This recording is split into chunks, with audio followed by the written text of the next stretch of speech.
জানেন কি, একবার শ্রীকৃষ্ণ দানবীর কর্ণের দানের মহানতা যাচাই করতে চাইলেন। একদিন কর্ণ স্নানের আগে মাথায় তেল মাখছিলেন। ঠিক তখনই শ্রীকৃষ্ণ তার সামনে উপস্থিত হলেন। কৃষ্ণের দৃষ্টি পড়ল রত্নে ভরা একটি কলসির ওপর। তিনি কর্ণের উদারতা পরীক্ষা করার জন্য সেই রত্নভর্তি কলসিটি দান হিসাবে চেয়ে নিলেন। তেল মাখা হাতে কর্ণ ডান হাত ব্যবহার করতে পারছিলেন না, তাই তিনি বাম হাত দিয়ে কলসিটি বাড়িয়ে দিলেন। কৃষ্ণ তখন বললেন, হে দানবীর, বাম হাত দিয়ে দান করাকে অশুভ বলা হয়, জানেন না? কর্ণ বিনম্রভাবে উত্তর দিলেন, হে মাধব, লক্ষ্মী চঞ্চল আর যম নির্দয়।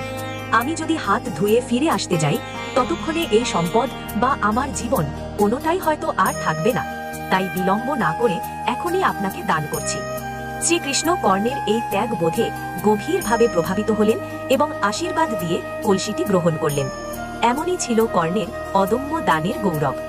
যদি আপনিও ভগবান শ্রীকৃষ্ণের ভক্ত হন, তবে চ্যানেলটি সাবস্ক্রাইব করতে ভুলবেন না।